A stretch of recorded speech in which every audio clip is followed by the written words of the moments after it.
Hey, this is Dean Blandino, Fox Sports college and NFL rules analyst, NCAA coordinator of replay, head of officials for the XFL, and you are listening to the Unofficial Lounge podcast.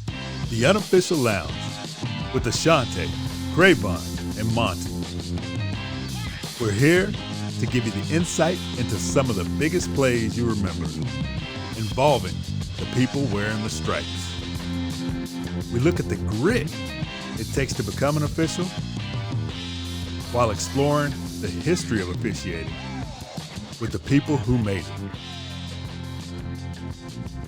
It's more than black and white.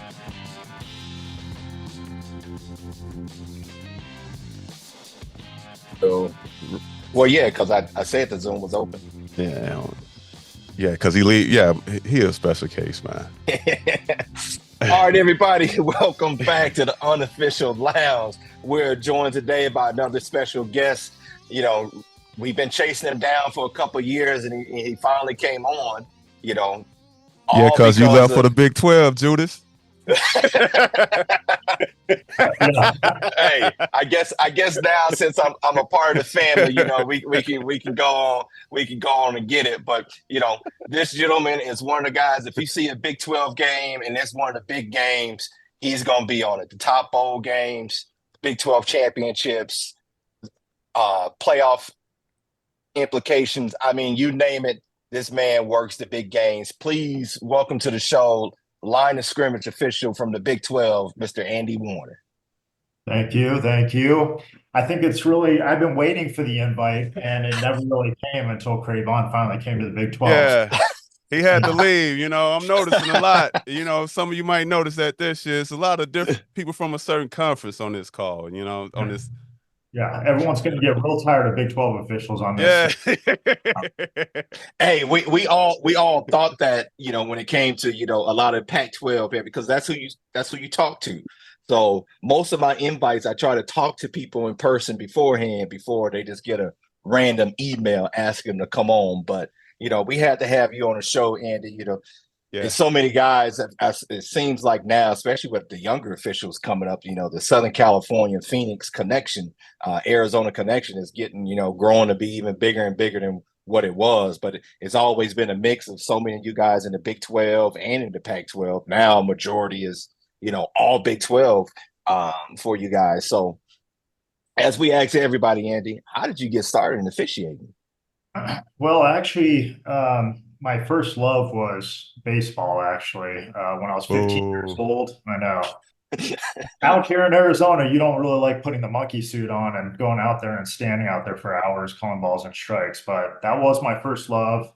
I started when I was 15 years old and used to walk to the local Little League park. And, you know, at the time, you know, I didn't have any equipment or anything like that. So you go to their storage shed and they give you the big balloon chest protector that you get to hold in front of you and borrow some catchers, shin guards and a mask and just get back there and let parents yell at you basically. So you like the abuse early then at 15?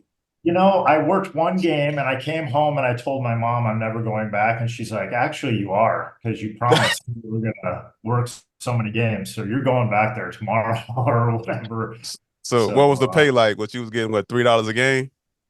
You know, it was $25 a game cash. And, you know, I worked, you know, they would pay every 2 weeks and you'd have to go to the concession stand to pick up your pay. And it wasn't in the form of a check. It was in just cash in an envelope.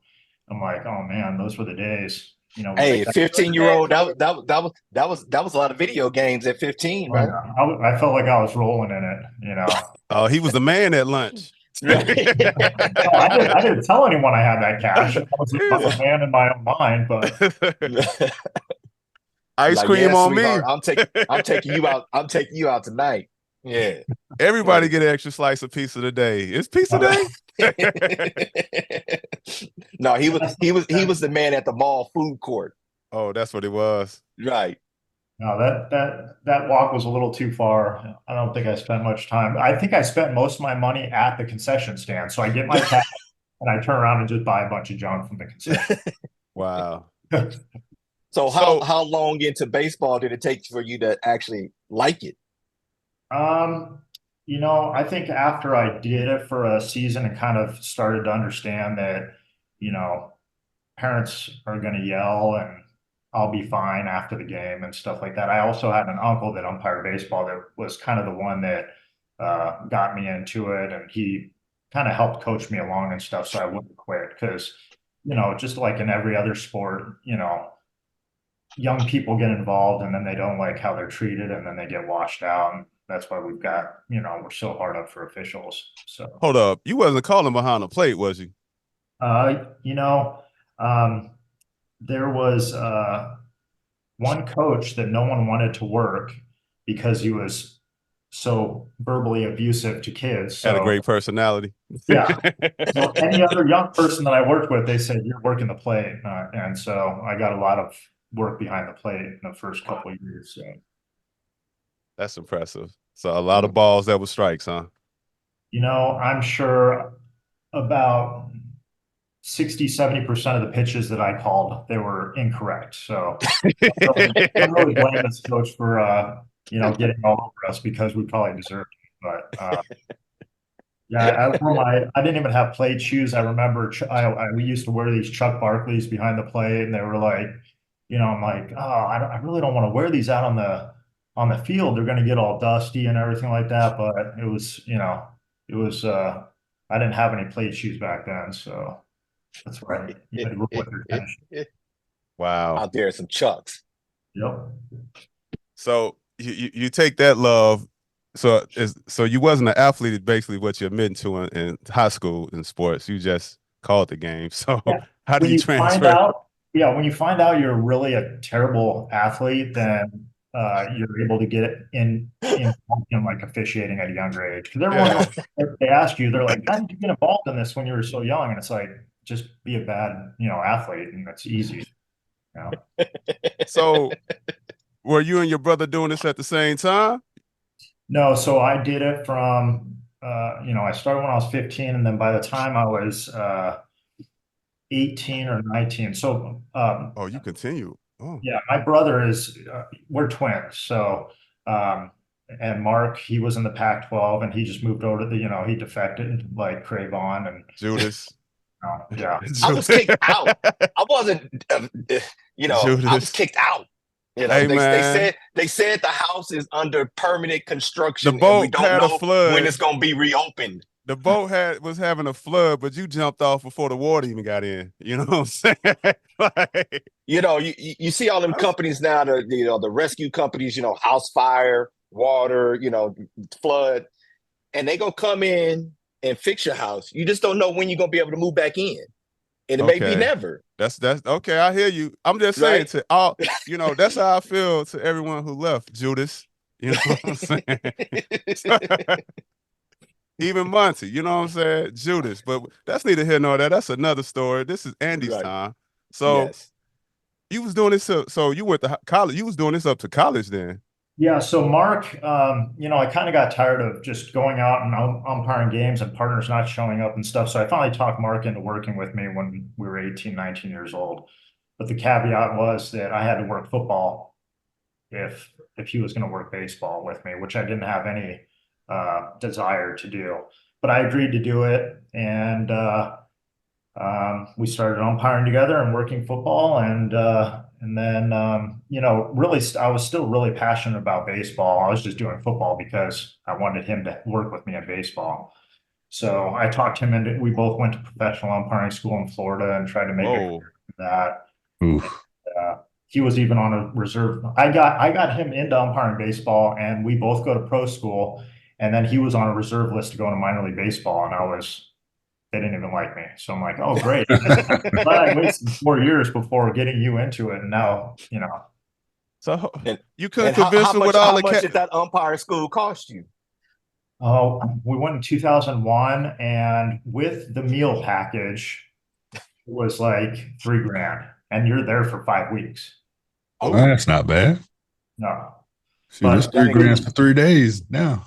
yeah, the food was not that great. So you pay for the food thing, and then you end up trying to figure out how to find other food, you know. Right. Going to McDonald's and everything else. So with Yeah. all this baseball concession money, you couldn't convince him earlier. So the money, it wasn't about the money for Mark. No, either that or he was just lazy and didn't want to get involved. Okay, so Was he already working football to convince you, like, hey, if I'm gonna do baseball, you got to do football, or he just wanted to do football? No, he played high school football, and so he's the athlete of the two. well, I was about to say, similar to me, he found out he wasn't a good athlete. He still wanted to be around football, so that's why. But at least he got the high school. You dropped out at 15. You know, yeah. so you knew early. I was worse. Or was you the smart one, Neither basically? one of us are good athletes. I was just that much worse of an athlete, evidently. Okay. All right.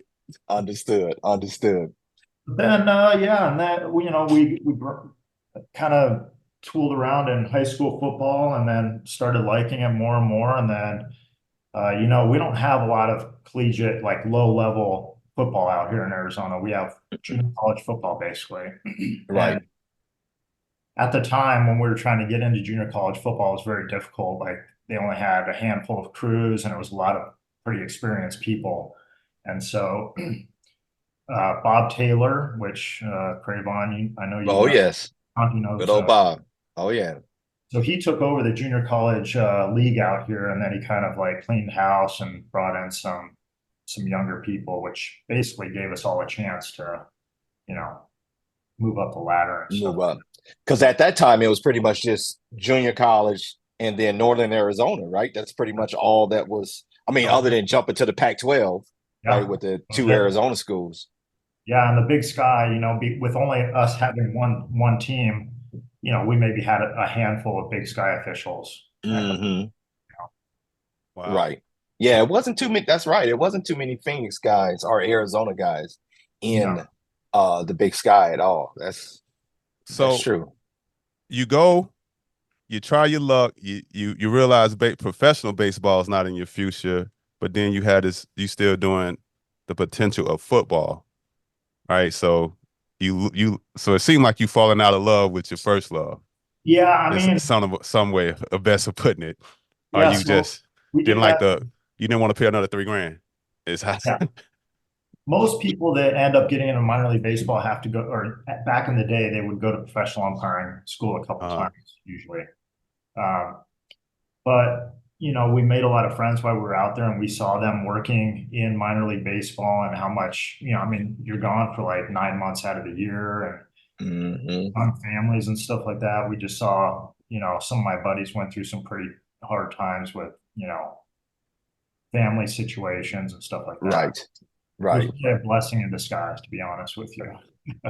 And we had Dave Yates on the call a couple seasons ago, and he said, baseball different than football. It was, you kind of got to pick your path. You either go pro path or collegiate. You really didn't have too many umpires doing both. It was like, hey, you either went collegiate or you were trying to make it to the minor leagues and move up that way. And that was it. Unlike football, to where it's, you kind of hit every single level trying to work your way up. Yeah. And I think it's a little bit more of what, where you're geographically located as well. Out here in the Southwest with, we also don't have a lot of higher level collegiate football compared to like, other places in the country, so right. Even you could go to professional umpiring school and have the best training in the world that you thought you now have received. And, the Pac-12 and the Mountain West and Big West, all those conferences, they're really hiring former minor league umpires that get washed out. So the majority of those guys have professional experience that are in collegiate football or baseball. Okay. Yeah. So with that, again, you avoided the question. Oh. You know what I'm saying? You still did it. Right. I didn't want to say it, but you kind of avoided it. You did, you must work in PR. You know what I'm saying?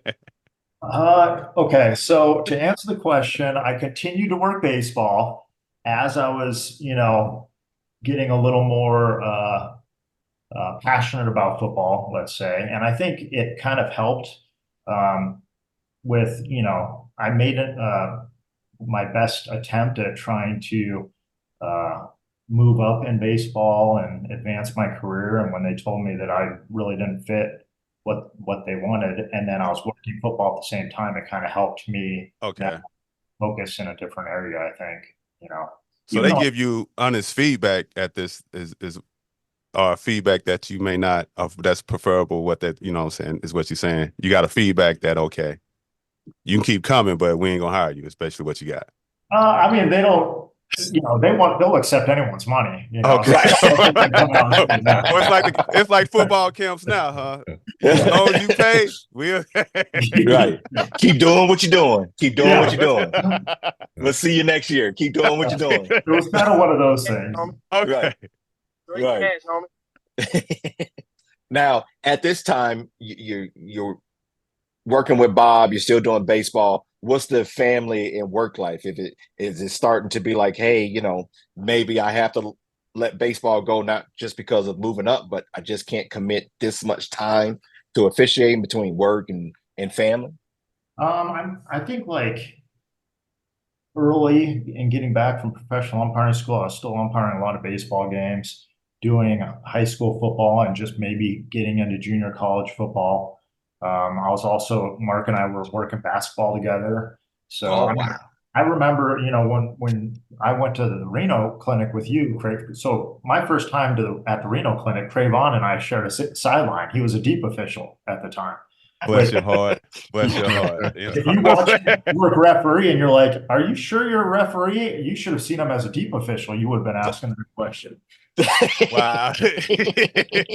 I know he keep telling me that story, you know, so I heard those, you know, when I was from that camp, I got hired as a line of scrimmage official and was a line of scrimmage official ever since then. They saw me working line of scrimmage on the same sideline as Cravon, and they're like, we're not going to hire you, but we're actually going to move the deep official that you worked with. Wow. Well, that was the year that we were with Cal, right? Cal was the referee? I think so. Yeah, that's right. That's right. Oh, good old Reno. Yeah, him or was Matt Richards that year? He might have been our referee that year. Maybe, man. Wow. Good times. So what made you go to account? Like, so now I understand on the path to go to the baseball, you know what I'm saying? So what made you try the football account? Well, after going to, like, you know, that base, we went from never going and learning anything outside of our area to putting ourselves in a 5.5 week job interview / clinic, you know. So we went from 0 to 60 in terms of like, okay. So, but when we got back, we saw how much, you know, benefit there was to, you know, going around and finding good places to learn. So, you know, I learned so much at that, you know, professional umpiring school that, you know, I can apply it in any sport that I work, a lot of the things that you learn. So we got back and we talked to some of the guys on our high school football crew, and we, you know, we all decided as a crew to go out to that Reno clinic the first year that we ended up going, just because we had learned so much from the baseball clinic. How do they do that? Because I thought the Reno was an invite only, wasn't it? No? Oh, no. Only when you submitted your application. Yeah, man. It was like, hold on. I got on there the last cut. Remember when I said they'll take your money? That was how. Oh, yes. Oh, yeah. And back then, Reno, it was deep, boy. It was 20, 30 crew. I mean, it was just crew after crew after crew. It was packed. The Reno. That last year. Oh, no. That last year had nothing compared to, you know, the Reno in its heyday. It would make these camps nowadays look silly. Wow. And we're talking, that was 2004, 2005, somewhere in there, and it was already 1,300. Oh yeah. Whoa. Hey man, don't speak that, because they creeping up to that now. Yeah. But the quality of the clinic, like Trayvon was saying, it was different back then. You know, the staff that they were able to get on those, or for those Reno clinics, like in terms of clinicians and stuff, it was amazing. Mm-hmm. It also helped too that it wasn't that many camps. So all the clinicians weren't, used up. Nowadays there's so many camps where eventually the clinician go like, hey, I can't go to all of them. Where Reno, that was like the one that you name it, everybody coast to coast was there. So that's just so. When did you make the decision to start cutting out basketball and baseball, or did it this schedule? Hold up. You might have a. So what? Did you think you was gonna be a NBA referee? What about you? You a dream chaser? It seemed like. So Mark and I, I'm a realist, so we would work basketball together, and because we were successful in baseball at the high school level or whatever, the association was trying to get us to work, higher profile basketball games. And we would go out there and we're like, this is a disservice to these kids that are so hard when you put us out there. We are clueless. Our judgment's terrible. We have no idea what we're doing. And, with my baseball background, they drill into you like to have throwing everybody out, tax everywhere. Yeah. Oh yeah, especially with that like good timing on every play and stuff like that. And in basketball, they're already in transition they're on the other side of the court by the time I would decide that, I want to put air in my whistle and call it foul. Wow. It was not good for me, for sure. Yeah, I'll tell anybody, basketball, man, give me all the JV games that you can give me. I don't want to work no varsity game. Just let me go out here and run up and down the court, get some workout in, call some fouls, and get on out of here. I don't need that varsity game. No, thank you. It's good exercise for sure, but that's it. Yeah, after working double headers, because we would work a lot of the freshman JV coming at varsity, and it's like, oh man, it'll wear on you throughout the season running on the hard court for me. So it seemed like you started everything young and early. So when did, again, this football, you coming from Reno and you guys working as a crew, realize, okay, we can bring something different to Arizona, I guess. Yeah, I mean, we had some pretty good leadership, but we started actually recruiting other people to go to the Reno clinic and stuff. We went for like 4 years or 5 years or whatever, and we started to get a pretty decent Arizona contingent that was going to that clinic. And now it's, we'll go to take counsel or whatever, and there's a huge Arizona contingent that goes. So it's, which is pretty cool. But yeah, every year we would go and we just try to learn as much as we could and come back and work the best we could on the high school field. And then, slowly but surely, like I said, Bob Taylor took over and you finally get a shot in junior college and you think you've made it big time, like, oh my gosh, I'm a junior college football official now. In Arizona, where the behind the flag guys are. What's that? Really, Monty, you cut your camera off to go find that. Like, really? What is it? Isn't that the Arizona fellas? They're in New Mexico, Monty. Oh, New right, Mexico. that's New Mexico. They're in New Mexico, Monty. Like, do your research. Right. When somebody send you some free merch, do your research. Like, my bad, Andy. You see what we talking about, Andy? You see what we talked about earlier? Yeah. This is what you get. But Andy, you say that, when you were moving up in junior college, where, some of the guys that's moving up in community college, junior college now, they kind of look at it as, you looked at it as, hey, I'm on my path. It was a big deal because it was so hard getting in, right? That when you got in there, you were like, okay, I'm making the right moves getting into junior college football.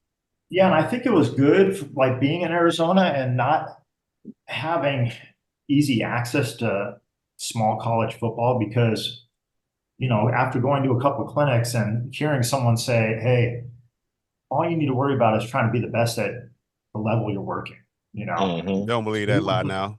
What are you talking about? You tell a kid that now, he like, man, I'm talking to somebody else. For sure. Oh, yeah. I'm talking to somebody else. You ain't telling me what I want to hear. But the best where I'm at, I'm trying to take your job. Yeah.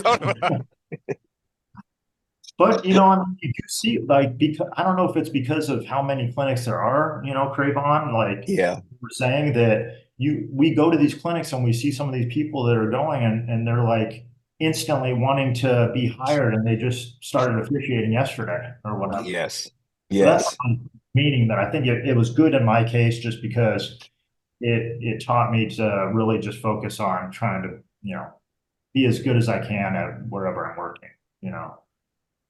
You still single at this time? No kids? I mean, what's Yeah.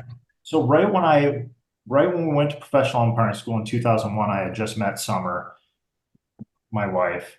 And so luckily from the jump, she, I've been officiating the entire time. So it's not like I was okay? producing something as I was meeting her or anything like that. I mean, I left to go to professional umpiring school like 4 months into us dating. So Okay.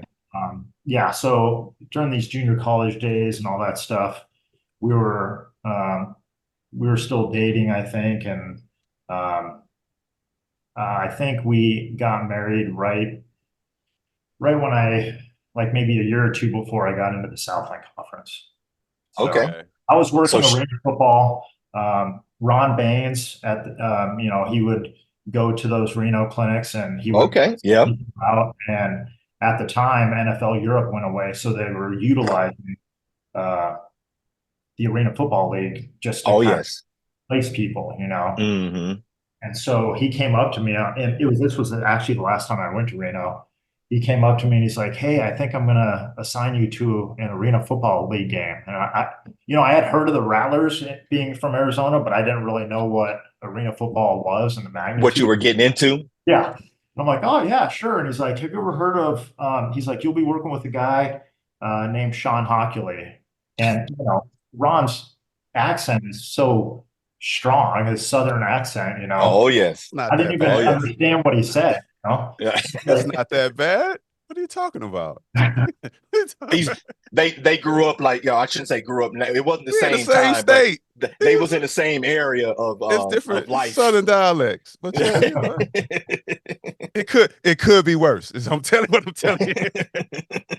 Well, when he said that, I gave him some confused look because he's like, "Haven't you ever heard of Sean Hockley or Ed Hockley? Sean's his son." And I'm like, "Oh yeah." And he's like, "Well, he's going to be your referee, so I'll put you in contact with him." It was literally for one arena game at the Rattlers' very last game of the season, which had playoff implications. They were playing the Iowa Barnstormers. Wow. And it's like whoever won got to go to the playoffs. And this is the game I'm stuck. Had no idea about the rules.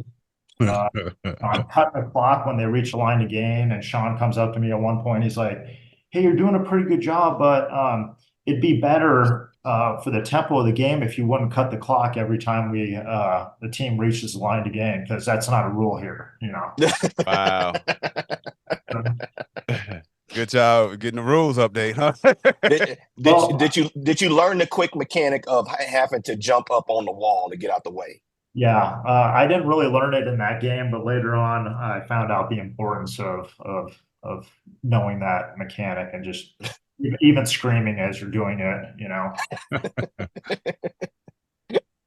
Because But yeah, anybody that worked arena football would tell you, not only were the rules crazy, but that is the fastest football game that they ever experienced because everything is just right there on you. So the players may not be that fast, but since they were so close, oh yeah, everything was lightning speed. yeah. I mean, Sean, when he was trying to bring me up to speed because we had like 3 weeks before this game after Reno or whatever, and he's like, "What I'm going to do is I'm going to overnight you an arena rule book. Just pay attention to the highlighted areas, and then you'll be able to get through the game." Well, I get my package the next day. I'm so stoked to open it up, and I look at this rule book. It looks like he took the whole rule book and dipped it in highlighter. Like, you want me to just read the whole damn thing, I guess. But yeah, so it was cool. It was Merle Robinson, who's in the NFL now as well. It was his first year in the Arena Football League, and so we were able to work together on that game. And so it kind of allowed me to have some sort of familiarity with who I was working with to try to get through the game. But it was like drinking out of a fire hose for sure. Well, understood. Now you're progressing now with football. You met your future wife, a part of that, so your whole relationship is progressing.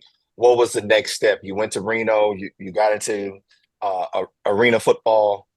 Southland was your next step going up? Or was that where you went from JUCO to the How was that Southland? phone call? Because I know you seem excited with the Arizona getting that call from Bob to say, hey, you're part of the family. So how was that next jump? To the south end? Yeah. Mm-hmm. Well, so I kind of misspoke. I went to Reno one more time after that Okay. situation or whatever. And at that clinic, Ken Rivera came up to me and said, we may give you a Southing. Byron, I don't even remember. I don't think Byron was there or whatever, but Ken Rivera comes up to me. He's like, I think we're going to give you one Southland game and one Mountain West game. So just be aware, we're going to send you a profile sheet. You got to fill it out and all this stuff. And so I filled out the profile sheet. I end up getting in the first year, I worked one Mountain West game, like he said, and I worked 7 Southland games. Oh, Wow. okay. You know, I was expecting to work one game, and I look at this schedule. I'm like, oh my gosh, maybe you forgot what he told me or something. Maybe you gave it to the wrong guy or something. But yeah, I mean, so going from junior college to the Southland was it was pretty cool, you know. I didn't Now, really. did you work the Southland game first or the Mountain West game first? What was the first one? So the first one was at Lamar. It was Okay. and then the very next game was at New Mexico, and Oh, that's a big jump. yeah, and actually, I'm sorry, I worked 7 Southland games, 1 Mountain West game, and 1 game at Iowa State my first year. Oh, shoot. But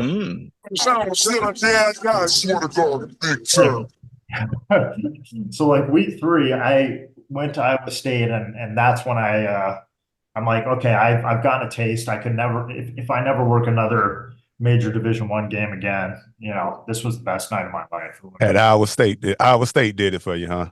Yeah. Some people, Ames, Iowa, but everybody else, it's the bar is a little bit different. But Ames, Iowa was the one like, hey, if I could, this is it. Yep. But you know, I mean, there's not much going on in Ames, Iowa. Hopefully, you guys don't have many Ames, Iowa listeners or whatever. I'm not taking a shot. Hey, that's our #1 viewing area. You know what I'm saying? But it's one of your true college towns, right? I mean, it's there's not a lot going on. They were playing in northern Iowa, and so rivalry. Yeah, I mean, it was jammed up, and it was the best experience, you know. Craybon, you know, you'll see like two of my favorite places to go really are Kansas State and Iowa State, just because they, even if they're not playing well, they draw well. No, okay, it's a crowd. Yeah. That's always fun. It's good to see those college towns where the student body is still all there. You know, it's fun place. That's the joy of college football, right? Yeah.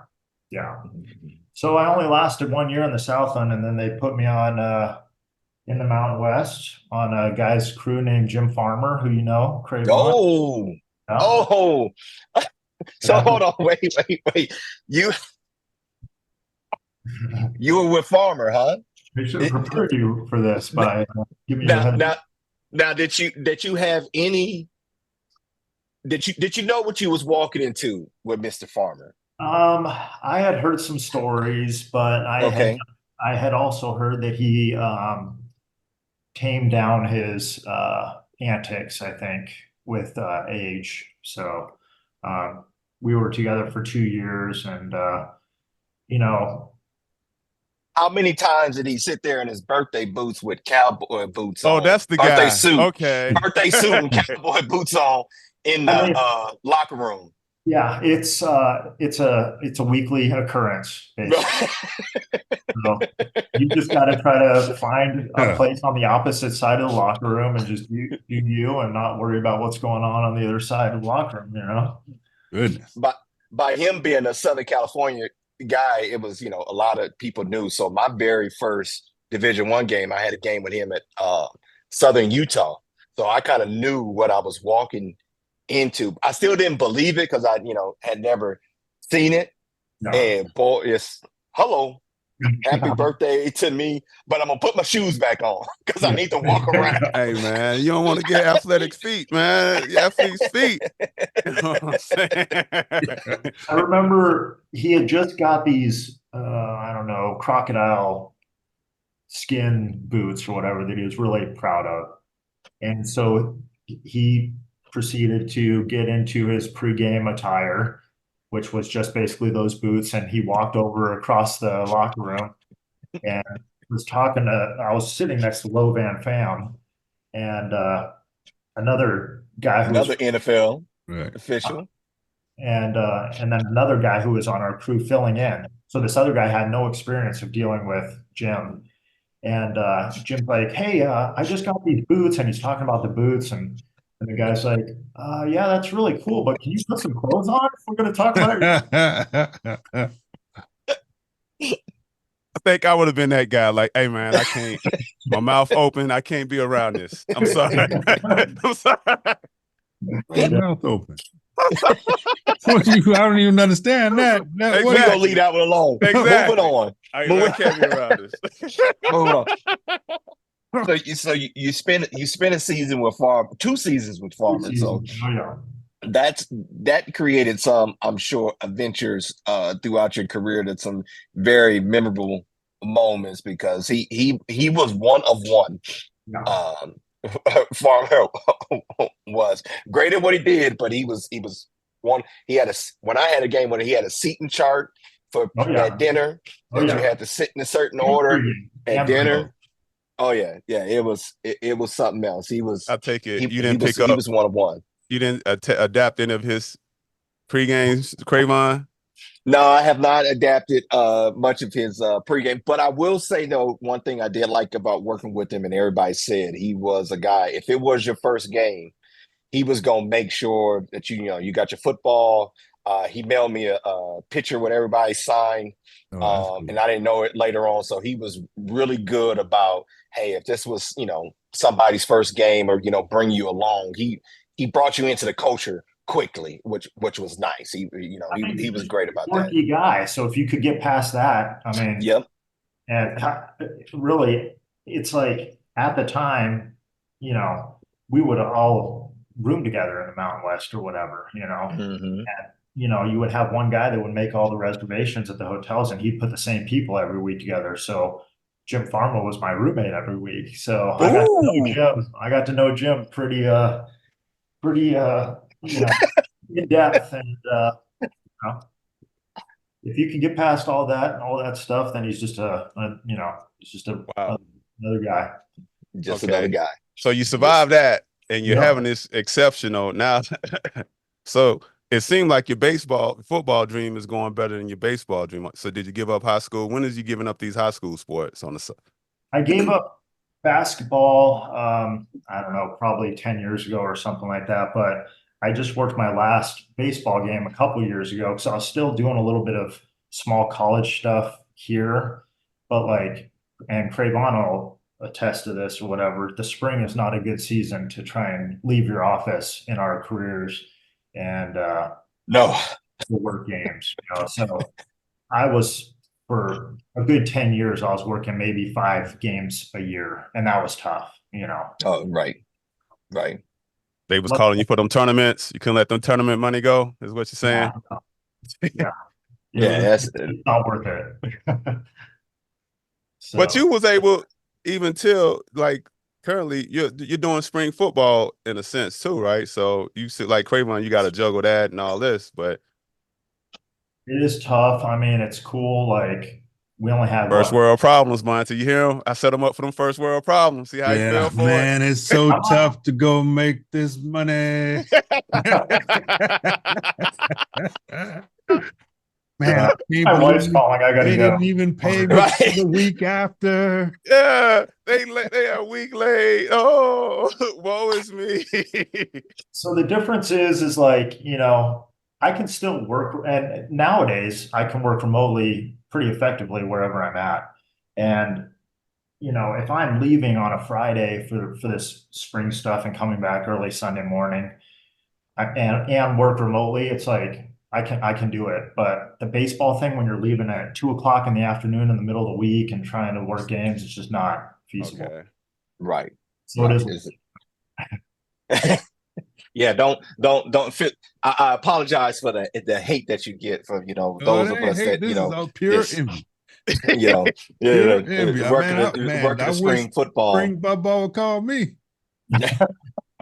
Hey, we won't be saying the same thing. Oh man. Yeah, y'all will. No, we yeah, won't. you will.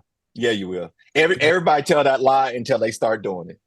And it's just like Ashanti, how long into when your first season of traveling and back to back going to games did I say eventually going to that airport every week? Oh, it got old.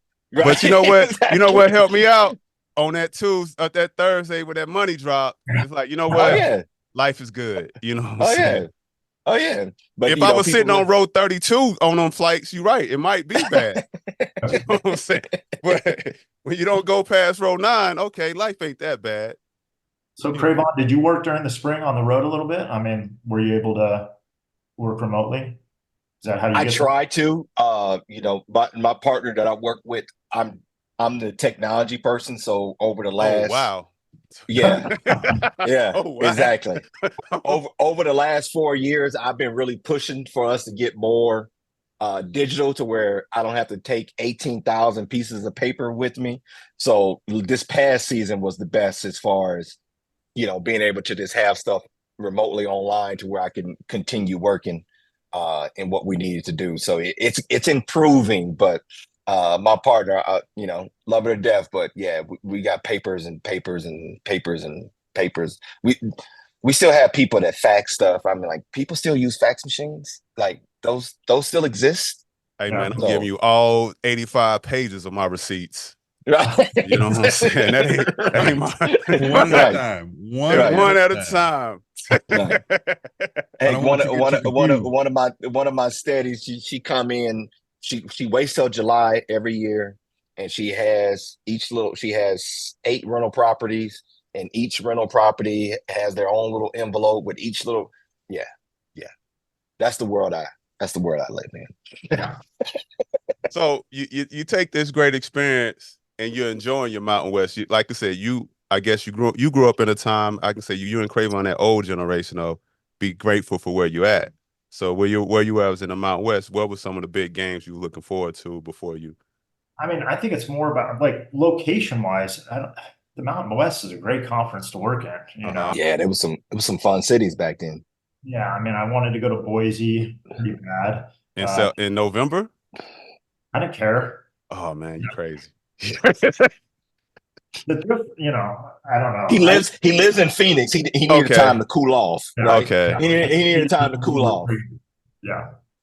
But, going to Boise, San Diego State, Hawaii, I mean, all those places are, cool places to go. TCU was still in the Mountain West when you were in there? They had just left when They had just left? Okay. Yeah. Okay. So I didn't do the TCU thing in the Mountain West. Okay. But yeah, and it's like, you get to make little vacations out of, so when I was, my oldest is 11 years old, and I remember 3 months after she was born, I had a Hawaii game. So Summer's like, there's no way in hell that you're going to Hawaii without us. So that game check gone. It's usually 2 weeks to make up for that trip and game. Right. That's the trip you don't want. You're like, can I get that the middle of the year? Don't just hit me to that, first game out, where you're dealing with still a holiday travel. I had it on Thanksgiving week one time, and that's the worst because that's a lot of oof. So it takes a while to recoup the costs on that Thanksgiving.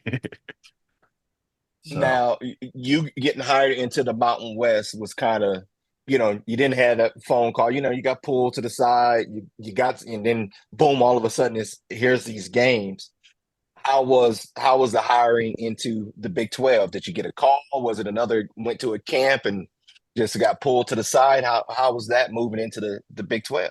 So actually, it was kind of crazy because my second year in the Mountain West, they assigned a whole Mountain West crew to work the FCS playoffs in the Southland. Okay. They had one full Southland crew, and then they used a Mountain West crew. It wasn't my crew, but Marvell, he couldn't work on the crew for some reason, like scheduling or whatever. So I filled in a line of scrimmage for Marvell because he was working line of scrimmage at the time. Right. So we made a run through the FCS playoffs, praying that Southend teams are losing and all this stuff. We keep getting further and further into the playoffs or whatever. And, the stars aligned and we were able to work the national championship. And it was NDS, North Dakota State and Illinois State just came down to the very end of the game. And Walt happened to be at that game. And, I guess they needed a spot at line of scrimmage the next year. So he called me. So was that in Frisco? Texas. One of the coldest. Yeah, you didn't expect Frisco to be as cold as it was, but we opened up at Montana, our first assignment. At halftime. Hold on, this a playoff assignment in Montana? FCS playoff in Montana. So it's San Diego at Montana. So San Diego, you guys go in there with short sleeves and they think they're gonna look really tough and everything. Well, it was like, high 40s. In November, late December, early first week of December or whatever. Yeah. So it's like 50 degrees, sunny out at kickoff. It's like a noon kick. We go into the locker room at halftime and come back out and there's 6 inches of snow on the field. So we work the whole first half. It's beautiful. And we come out the second half, there's 6 inches of snow on the field. And the tough guys from San Diego that didn't dress appropriately, they just withered in the second. So we worked this freezing game in Montana. Then we have to go work the very first night game ever played in New Hampshire in 100 years, University of New Hampshire. Snowed the entire game. And, I'm cool with like going to a cold weather place if I bundle up and stuff, but I'm a native Phoenician and it's not, it does you looking for you like me, you're looking for that long sleeve shirt when it's 60. Like, yes, we're going long today, fellas. We're going long sleeves. Yeah. That's why I should have been on your crew, so I could at least count. Exactly. Wow. In Frisco, and it was like super cold in Frisco. But it was it was a great championship game, and who knows, maybe Marvell would have been hired at line of scrimmage if he worked that game. So I'm lucky that he screwed up the schedule. Make it. So I could that sound like Marvell. He probably did screw up his scheduling and probably had to go work some 8th grade basketball tournament knowing Marvell. Yeah. Wow. I wish I could remember what the reason was, but it was something, that you didn't think that he really had to miss it for that. But it's Marvell. It's Marvell. Wow. It's as much as we love him, we all know if it comes to something strange, leave it to Marvell. That's our guy, though. Yeah. So Walt pulls you to the side, you get hired. That's saying something. You work that game as a championship game, which we know in collegiate football, it's hard getting championship games because the conference that you work for, you're hoping for those teams to lose so you can keep progressing. So you need all the stars to align. You needed somebody not to be available. Boom, you work the game, and then you come off the field later that day, and bam, now you're going to the Big 12. I don't know if it can get any better. How was that? That's moment? Like storybook ending, right? Or beginning. Yeah.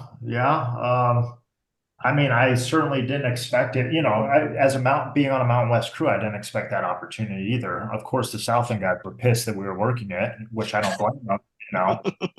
Like, they told me to come out here, so here I am. And the stars aligned, and they needed someone. I think maybe Jared Phillips had just left. I think maybe to go to the NFL, and it opened up a spot, or either him or Walt Coleman, one of the two.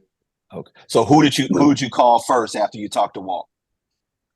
I called Sean Hockley because I worked our first arena game with him, actually. You didn't call your brother? Who? No. You know what I'm saying? You didn't call your brother. My phone call. You called, come on. You see how y'all twins, you didn't call your brother. So that twin thing don't mean anything. That's cold. Actually, I didn't call him because he was actually riding shotgun when Walt called me and told me he was hiring me in the Big 12. So Mark was there because we were actually going to umpire a baseball game. So he just overheard it. So you didn't tell him. He just overheard the conversation. See how cold that's still? You try to clean it up. You know, I was trying to play it cool and not like hang up the phone and just start, you know, Start screaming. Or whatever. Yeah. Okay. Yeah, I forgot you were there for that. So you didn't remember all the people from the baseball that told you it ain't gonna work out? See, I'd have had a list. You know what I'm saying? You know, I did like Jordan and the Jordan rule. Like I had a list. I took it personally. You know what I'm saying? well, like I told you, I think it was for the best that the whole baseball thing didn't work out. I mean, for my life and the career that I ended up choosing, everything worked out for the best. Yeah, fall football season works perfect. Yeah. For the world and the profession that we both live in. The fall football season is great. Fall football, but yeah, that 9 months of traveling, living at the Bates Motel. Yeah. You know what I'm saying? Yeah, it's tough, and I've seen buddies go through some nasty divorces or whatever. It's tough. It's a real hard life. It's a hard grind on that. And they can grind away for 10 years or something, and then you maybe get to a position where you get to work some big league spring or whatever, and you think you're on the cusp, and then, you still don't make it or whatever. You still don't make it. Yeah. Or there's guys that have worked they're quote unquote, they call them up and down guys or whatever, where they're working AAA baseball, but they actually work more big league games than AAA. Because the big league guys have so much vacation stuff built into their contracts. Okay. Yeah, they have a good union. They have a good union at Major League Baseball umpires union. Up and down guys work more games than the big league roster guys. And so you could do that for another 5 years and then still not make it to Major League Baseball. Still not make it. Wow. Ooh. Wow. That's okay. So now we get this experience, you know, life is good.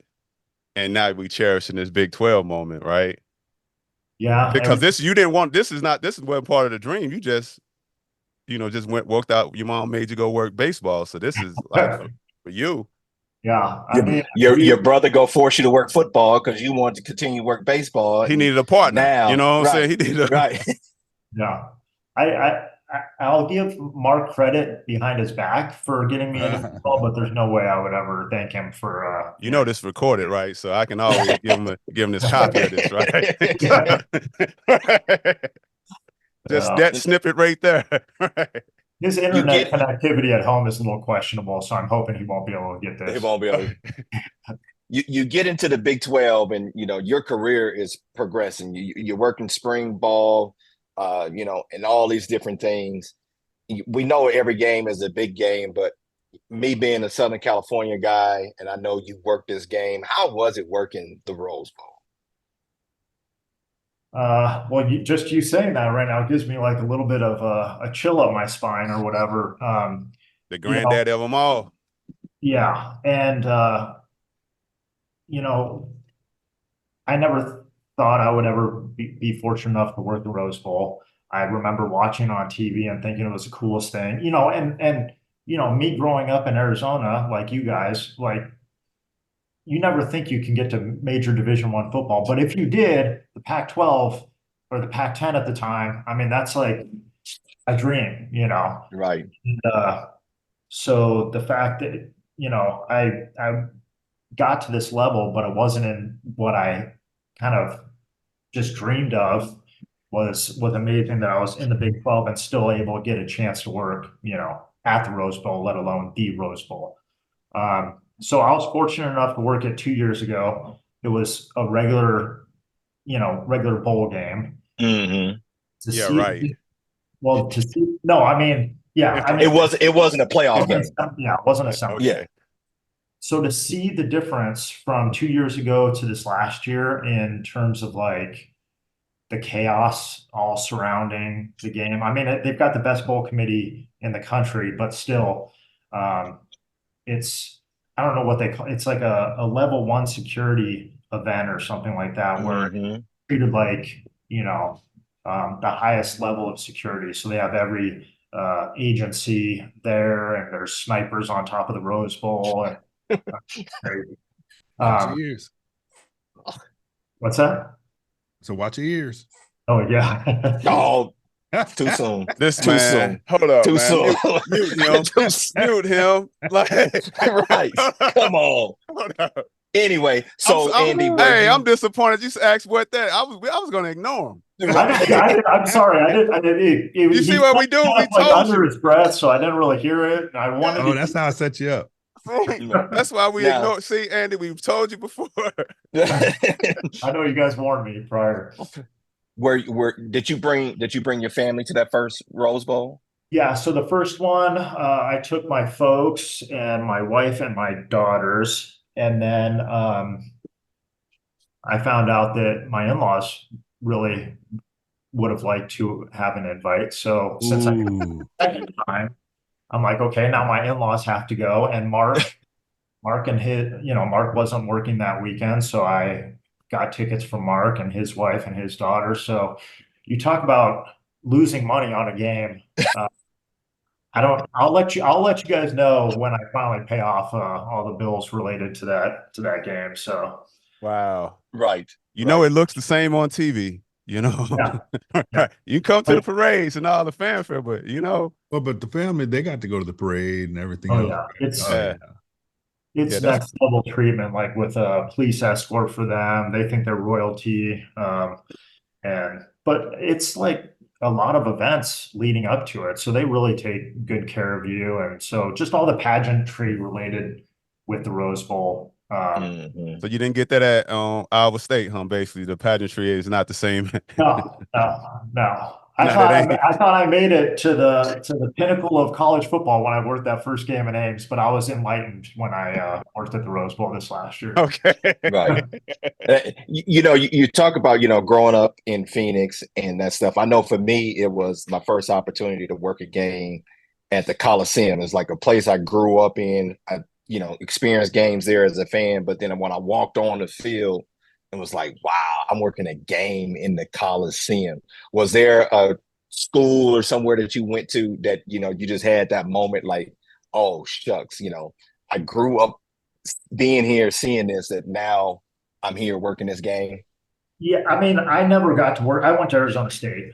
Oh, okay. So I never worked a game there or whatever, but I've worked tons of, spring games or pitches or whatever.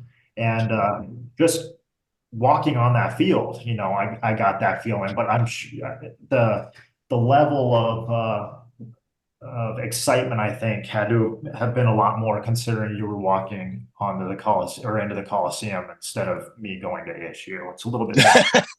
I don't know. I got a different feeling when I walked in, saying at ASU, but they were saying USC.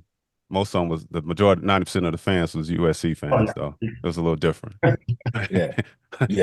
It's a different beast when you walk into the Coliseum, because you just think, the Olympics and all the, stuff that has gone on in the Coliseum. It's just something else.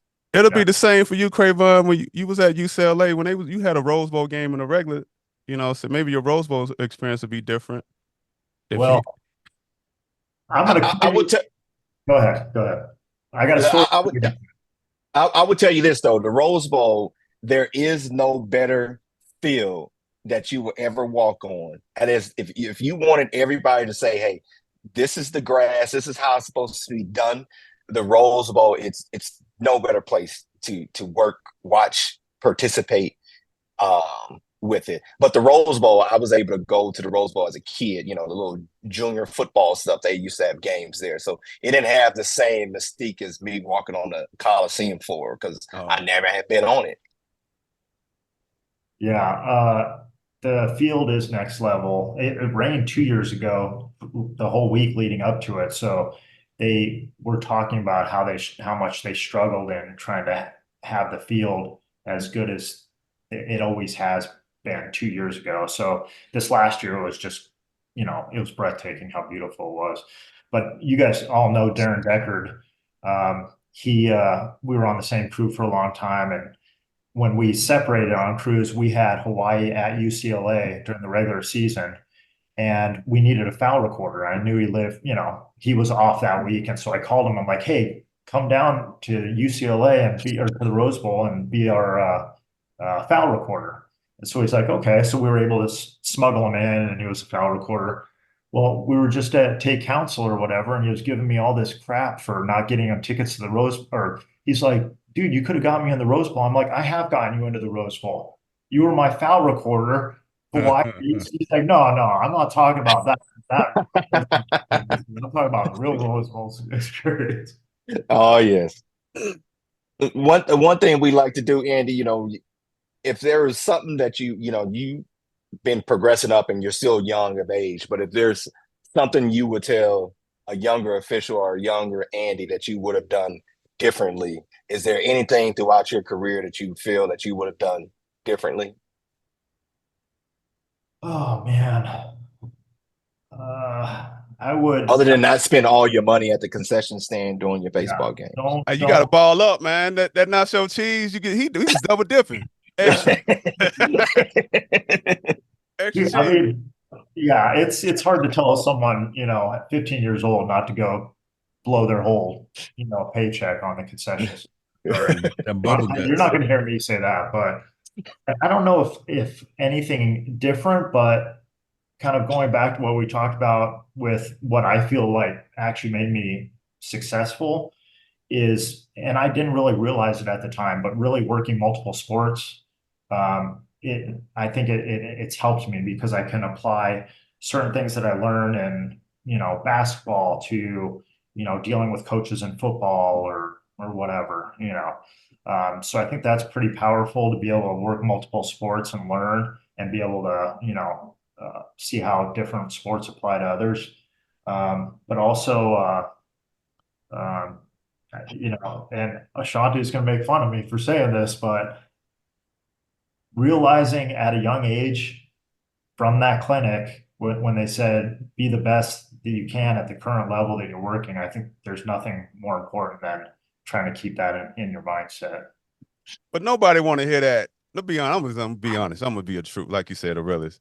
Nobody want to hear that at the time. Like, man, I done got here. Be the best that you can be at the level. I get it, but that's why I'm here. Give me something. Don't give me keep doing what you're doing. No, like, that's what pisses me off is when I hear that in clinics. I'm like, really? That's what you.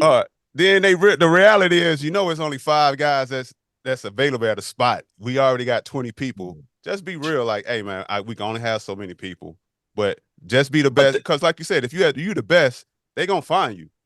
You know what I'm saying? Just don't get discouraged. That's the problem. People get discouraged. Like, you know what? I'm done. Oh, yeah. I'll go. It's tough. There's a new Lamborghini out every year. Be like Monty. Hey man, I ain't doing this. I'm gonna give me some red gloves. I'm gonna be a red hat. I'm gonna be a red hat. I'm gonna be a red hat. Oh man, it's look too hard. Look at him. His thumb. I think all these clinics and stuff like that, it's been a good thing for people, but it's also been bad because they think that they're going to go there and they're just going to automatically get hired out of these clinics. Sun gonna shine. Yeah. Right. Yeah, I get a new uniform, a new shirt. I'm a new person. So, one thing I want to ask you. So, when you had this past Rose Bowl, did you savor the moment because we lost a coach, a great coach? Did you know at that time, when the game was ending, that maybe one of these guys ain't coming back? No. I mean, well, both of them weren't coming back, but one of them different reasons. I was on Alabama's sideline the second half and through the overtime, period or whatever. And I've had Saban in the past, and throughout the entire game that, being there, to me, he just seemed like different from when I've had him in the past.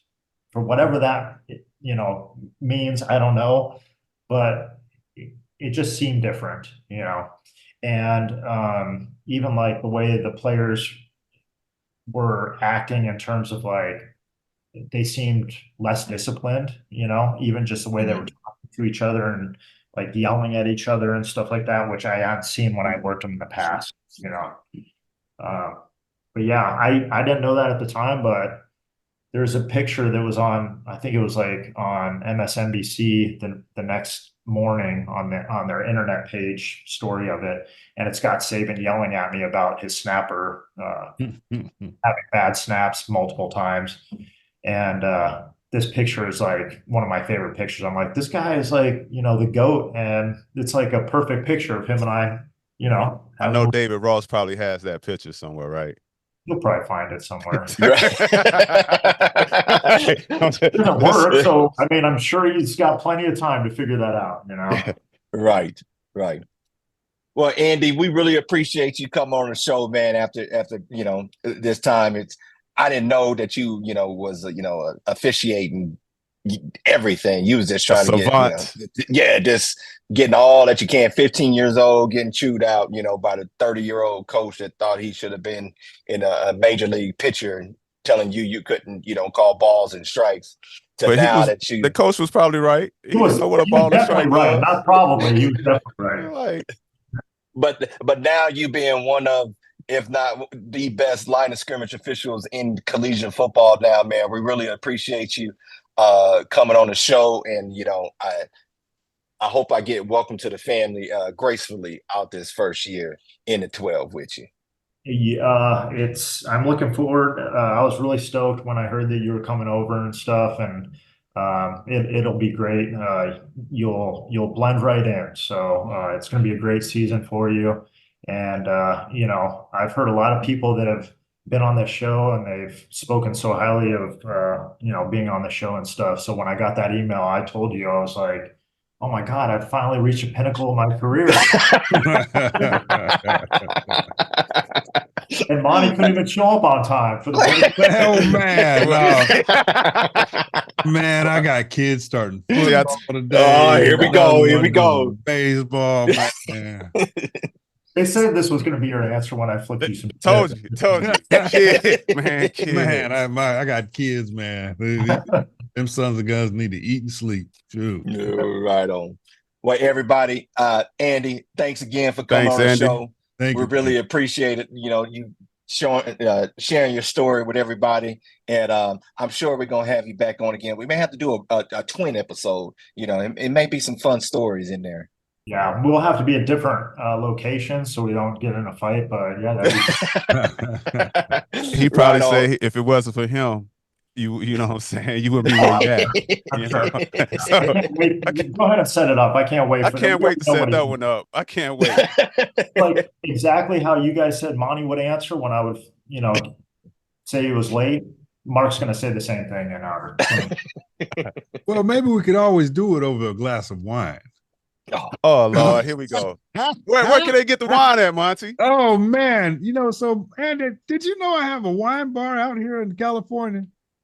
Do they have a wine bar? No, I have one. Really? Oh yeah, it's called PCH Street. We got in Santa Barbara. Hold up, whoa! Right outside of Santa Barbara. Okay. Right outside of Santa Barbara. Way outside. Just a little bit north. It's called the Central Coast of California. Anytime y'all had to come out here and I'll take care of you. Well, what about that wine list, Monty? Oh, you mean the wine club, Ashanti? The wine club, yeah. Oh, the wine club, and the wine club, which Cravon just joined. My man there. Still waiting on Ashanti though, Andy. Man, this man works for a big company, and I work for the government. What are you talking about? And can't open up that pocketbook for nothing. I work for the government. You know what I'm saying? But go to PCH Street /join. You get all the information there. Greatest wines in the world. I'll check it out. That's awesome. Okay. We're going to end on that note, Monty. There we go. All right, everybody. All right, Andy.